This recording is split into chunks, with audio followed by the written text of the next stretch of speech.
अस्सलामुअलैकुम वरहमतुल्लाहि वबरकातुहू। मुअज़्ज़िज़ ख़वातीन हज़रात, आप देख रहे हैं ट्रेंड मेकर और मैं हूँ राशिद सरवर।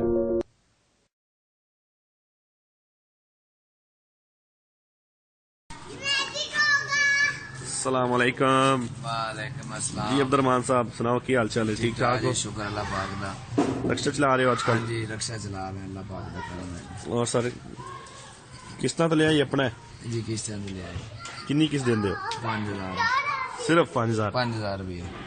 निवेश या मॉडल केड़ा? 18 मॉडल। हाँ जी। एडवांस कितना दिता सी सरकार तुसी? 80000 80,000 रुपया। ते डेली किन्ने घंटे चलांदे हो?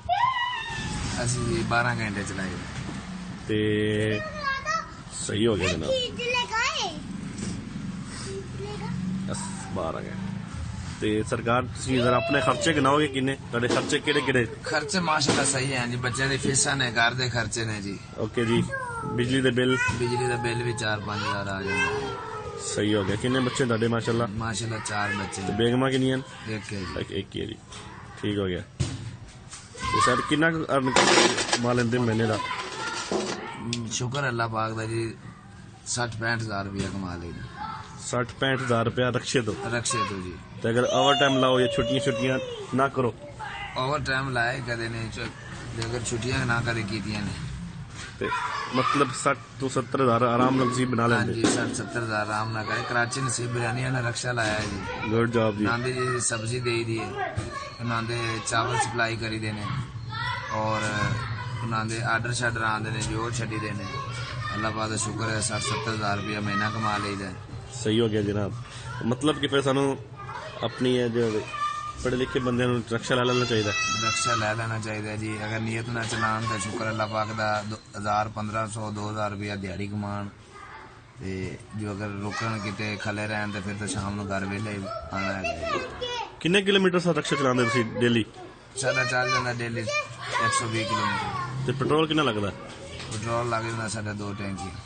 ते ए छोटा जिहा छड़ा रक्षा है, तुसीं कहंदे जी 12 तोड़े 15 तोड़े? 15 तोड़े सब्जी लद्दी दी आंदे जी। 10 मन आलू लद्दे ने, 2-3 मन टमाटर लद्दे दे, अदरक लहसुन गोभी इस तरीके सब कुछ लद्दी दा जी। जी जी। ते हर दुकान ते लैदा 1000 रुपया किराया लेदा, 500 रुपया मजदूरी लेदी। ये जेड़ा तुसीं 60-70 हज़ार रुपया कह रहे हो, इहदे चों पेट्रोल ते किस्त वगैरह सारा कट के? सारा कट के जी। ठीक हो गया जनाब। जी अल्लाह पाक दा शुक्र है, नियत ना काम करीदा है जी। ते अल्लाह पाक कितना अर्सा हो गया सर तुहानू रक्षा चलांदे नूं? मैं रक्षा चलांदे नूं 4 साल हो गए ने, पर कराची बिरयानी वाला मैं लगे 2 साल हो गए ने। मैं कराची बिरयानी वाला ही चलाना, मैं उस तो अलावा कदे किसी ने रक्षा नहीं चलाया। गुड जॉब जी। रक्षा भी काम क्षमता नहीं करता कि मेंटेनेंस नहीं करता? काम तो फिर करदा साहब, जब गल 15-20 मन वजन पाइए, काम तो करदा, क्यों नहीं करदा? सही काम महसूस नहीं होता। जो 3-4 हज़ार रुपया 3 हज़ार दिहाड़ी कमादा ते काम महसूस नहीं होता। 4-500 ते ला लीए। मतलब के पिकअप वाला काम तुसीं रक्षे तो लै रहे हो? पिकअप वाला काम असीं रक्षे तो लै रहे हैं। साडी गुंजाइश नहीं है जी पिकअप दे ना, असीं पैसे अफोर्ड नहीं कर सकते। इन्नी गुंजाइश नहीं। केड़ा बंदा 5-6 लाख रुपया भर के पिकअप लगे? मतलब कि जेड़े बंदे रोंदे ने कि जी रक्षे तो 700-800 रुपया बनदा डेली दा, वो बेवकूफ है। मतलब के काम करदा नहीं है, वो सारा दे खड़े रहंदे ने। रुपया वाली सवारी फड़ो, 2 रुपए वाली जेड़ी सवारी फड़दे शटल दे हिसाब नाल, ए तो पड़े चुंगी ते लाता, चुंगी तो पड़े वाल्टन लाता। तुसीं की कहंदे हो, सही है कि नहीं? वो सही है, पर कमाते रहन वो एक शटर ला लेंदे ने, 300 की रोटी खा लेंदे ने, वो पूरा हो जांदा। बकाया तेल बचदा है, अगर होया तेल तो चला रहे ने, सीधा घर चला गया जी। आज सवारी कोई नहीं। ठीक हो गया, शुक्र अल्लाह पाक दा। घरों खा के जाईदी, आन घरी खाई दी। Good job. ते तुसीं ट्रैफिक वार्डन दा तंग नहीं करदे? नहीं जी, ट्रैफिक वार्डन वाले को कदे लंघे ने। सुबह मंडी जाईदा, उंदा फेरा लाईदा। दे अपना रोड ते गया किते, ना सवारी चुकी ते ना जेड़ा ना ट्रैफिक वार्डन वाले तंग कर। वो है जे 4 सवारियां अगे बाहर रही, 6 पीछे बाहर। मतलब ए जगह ते सवारी बाना अलाउ नहीं है? अलाउ नहीं है, असि कदे बाई नहीं है। यार कानूनी काम करदे ते फिर मतलब ट्रैफिक वार्डन वाला? हां जी, वो चलान करदे ने 500 1000 तक करदे ने, वो भरदे ने। फिर महीने ने की कमाना, ना कुछ भी नहीं कमाना। सही हो गया जी। असि बेच सवारी पानी है, सब्जी रखनी है बेच ठीक है। मतलब कि ज्यादा तुसीं ओवरलोडिंग नहीं करदे? बाहर तुम्हारा काम ना नहीं? असि उत्ते रखदे ते ना असि ना बाहर रखदे। सही है जी। रक्षा तुहाडा सही कंडीशन च है। मैं जी साल बाद रक्षा चेंज करना जी। साल बाद तुसीं रक्षा चेंज करदे हो? साल बाद रक्षा चेंज, साल चलाईदा है। साल बाद की करदे हो? ਅੱਛਾ, ਸਾਲ ਬਾਅਦ ਤੁਸੀਂ ਰਕਸ਼ਾ ਚੇਂਜ ਕਰਦੇ ਹੋ ਜੀ? ਸਾਲ ਬਾਅਦ ਜਿਹੜਾ ਸਾਲ ਚਲਾਈਦਾ, ਸਾਲ ਬਾਅਦ ਅਸੀਂ ਰਕਸ਼ਾ ਚੇਂਜ ਕਰੀਦਾ। ਜਿਹੜਾ ਪਹਿਲੇ ਰਕਸ਼ਾ ਹੁੰਦਾ ਉਹਨੂੰ ਤੁਸੀਂ ਅੱਗੇ ਸੇਲ ਕਰ ਦਿੰਦੇ ਕਿਸੇ ਨੂੰ? ਅਸੀਂ ਅੱਗੇ ਸੇਲ ਕਰ ਦਿੰਦੇ ਆ ਜੀ। ਐਡਵਾਂਸ ਦਿੱਤੇ ਹੁੰਦੇ ਨੇ ਉਹ ਅਗਲਿਆਂ ਕੋਲ ਲੈ ਲੈਂਦੇ ਨੇ, ਜੋ ਨਾ ਦੇ ਅਗਲੀਆਂ ਕਿਸ਼ਤਾਂ ਬਕਾਇਆ ਉਹ ਦਿੰਦੇ ਨੇ, ਅਸੀਂ ਉਹ ਪੈਸੇ ਦੇ ਕੇ ਰਕਸ਼ਾ ਹੋਰ ਮਤਲਬ ਤੁਸੀਂ ਡਬਲ ਕਮਾਈ ਕਰਦੇ ਹੋ? ਰਕਸ਼ਾ ਸਾਲ ਚਲਾਈਦਾ, ਸਾਲ ਵਿੱਚ ਉਹ ਆਪਣੇ ਪੈਸੇ ਵੀ ਕਮਾ ਜਾਂਦਾ ਹੈ। ਸਹੀ। ਔਰ ਨਾਲ ਸੁਣਿਆ ਜਨਾਬ ਤੁਸੀਂ ਖੇਤੀਬਾੜੀ ਵੀ ਕਰਦੇ ਹੋ? इंशाल्लाह जाना खेती ਉਹਦੇ ਵੀ ਟਾਈਮ ਦਿੰਦੇ ਹੋ? ਵਾਈ ਕਰਨੇ ਪਿੰਡ ਇਹਨੇ ਤੋਂ ਕਮਾ ਕੇ ਮੱਕੀ ਬੀਜੀ ਹੈ।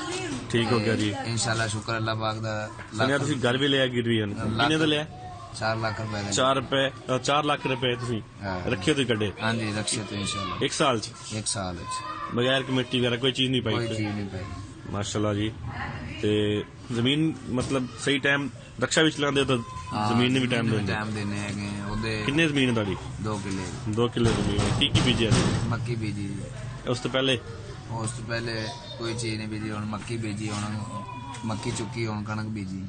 ਜ਼ਬਰਦਸਤ ਜਨਾਬ, ਥੈਂਕ ਯੂ। ਲੱਖ ਮੱਕੀ ਕਿੰਨੇ ਦੀ ਹੈ ਜਨਾਬ? ਲੱਖ ਰੁਪਏ ਦੀ। ਲੱਖ ਰੁਪਏ ਦੀ ਮੱਕੀ। ਉਸ ਤੋਂ ਬਾਅਦ ਗੰਦਮ? ਹੁਣ ਗੰਦਮ ਬੀਜੀ। ਆਪਣੀ ਘਰ ਆਸ ਰੱਖਦੇ ਹੋ? ਹਾਂਜੀ ਆਪਣੇ ਘਰ ਆਸ ਰੱਖੀ ਦੀ ਹੈ, 10-20 ਮਣ ਬਕਾਇਆ ਸੇਲ ਕਰਦੀ ਜੀ। ਜੀ ਸ਼ੁਕਰ ਅੱਲਾਹ ਪਾਕ ਦਾ ਸੋਹਣਾ ਸਰਕਟ ਚੱਲ ਰਿਹਾ ਫਿਲਹਾਲ ਤਾਂ। ਇਹ ਸਾਰੀ ਰਕਸ਼ੇ ਦੀ ਕਮਾਈ। ਕਿਹੜਾ ਬੰਦਾ ਕਹਿੰਦਾ ਹੈ, ਉਹ ਬੇਵਕੂਫ ਜਿਹੜਾ ਕਹਿੰਦਾ ਰਕਸ਼ੇ ਦੀ ਕਮਾਈ ਨਹੀਂ, ਜਾਂ ਖਰਾਬ ਰਕਸ਼ਾ, ਜਾਂ ਰਕਸ਼ਾ ਸਹੀ ਨਹੀਂ ਚੱਲ ਰਿਹਾ। ਅਗਰ ਨੀਅਤ ਨਾਲ ਕਮਾਏ ਤੇ ਉਹਨੂੰ ਇੰਨਾ ਕੁਝ ਮਿਲੇ, ਹੋਰ ਕੀ ਲੈਂਦਾ। Good job. ਅੱਛਾ ਸਰ, ਤੁਹਾਡੀ ਤਨੀਮ ਕਿੰਨੀ ਹੈ ਜੀ? ਜੀ ਮੈਂ ਕੁਝ ਨਹੀਂ ਪੜਿਆ ਆ, ਬਿਲਕੁਲ ਅਨਪੜ੍ਹ ਹੈਗਾ। ਮੈਨੂੰ ਆਪਣਾ ਨਾਮ ਨਹੀਂ ਲਿਖਣਾ ਤੱਕ ਆਉਂਦਾ। ਸਹੀ ਹੋ ਗਿਆ ਜੀ। ਤੇ ਦਿਹਾੜੀਆਂ ਮਿਹਨਤਾਂ ਕਰਦਾ ਰਿਹਾ, ਕਰਕੇ ਪੈਸੇ ਇਕੱਠੇ ਕੀਤੇ ਨੇ ਤੇ ਰਕਸ਼ਾ ਲਿਆ। ਸਹੀ, ਮਤਲਬ ਕਿ ਤੁਸੀਂ ਐਡਵਾਂਸ ਜੋਗੇ ਪੈਸੇ ਇਕੱਠੇ ਕੀਤੇ? ਐਡਵਾਂਸ ਜੋਗੇ ਪੈਸੇ ਇਹਨੇ ਤੋਂ ਕਮਾ ਕੇ ਕਿਸ ਦਿੱਤੀ? ਇਹਦੇ ਤੋਂ ਕਮਾ ਤੇ ਕਿਸ ਦਿੱਤੀ। ਇੰਸ਼ਾਅੱਲਾ ਅੱਲਾਹ ਪਾਕ ਨੇ ਦਿੱਤਾ, ਉਸ ਤੋਂ ਜ਼ਿਆਦਾ ਕਮਾਇਆ। ਕਮਾ ਕੇ ਫਿਰ ਸਾਲ ਬਾਅਦ ਰਕਸ਼ਾ ਚੇਂਜ ਕੀਤਾ, ਨਵਾਂ ਚਲਾਈਦਾ, ਫਿਰ ਸੇਲ ਕਰ ਦਿਆ, ਨਵਾਂ ਫਿਰ ਲੈ ਲਈਦਾ। ਹੁਣ ਅੱਲਾਹ ਪਾਕ ਅੱਗੇ ਦੁਆ ਕੀਤੀ ਕਿ ਅੱਲਾਹ ਪਾਕ ਆਪਣੀ ਪਿਕਅਪ ਦੇਗਾ। ਇੰਸ਼ਾਅੱਲਾ ਤਰੱਕੀ ਕਰਾਂਗੇ, ਰਕਸ਼ੇ ਤੋਂ ਕਰਾਂਗੇ। ਕਿਹੜਾ ਬੰਦਾ ਕਹਿੰਦਾ ਮਤਲਬ ਪਿਕਅਪ ਲੈ ਲਈ ਤੇ ਫਿਰ ਰਕਸ਼ਾ ਚਲਾਣਾ ਛੱਡ ਦੋਗੇ? ਫਿਰ ਰਕਸ਼ਾ ਚਲਾਣਾ ਛੱਡ ਦੇ, ਫਿਰ ਪਿਕਅਪ ਚਲਾਵਾਂਗੇ। ਠੀਕ ਹੋ ਗਿਆ ਜੀ। ਰਕਸ਼ੇ ਤੋਂ ਪਿਕਅਪ ਬਣੇਗੀ ਨਾ, रक्षा ले आए तो फिर पिकअप दी उम्मीद है इंशाल्लाह अल्लाह पाक देगा। और बिल्कुल अनपढ़ बंदे हैं तो अल्लाह पाक रक्षे तो रोज दे रहे। ठीक है जनाब, बहुत शुक्रिया, थैंक यू, अल्लाह हाफिज।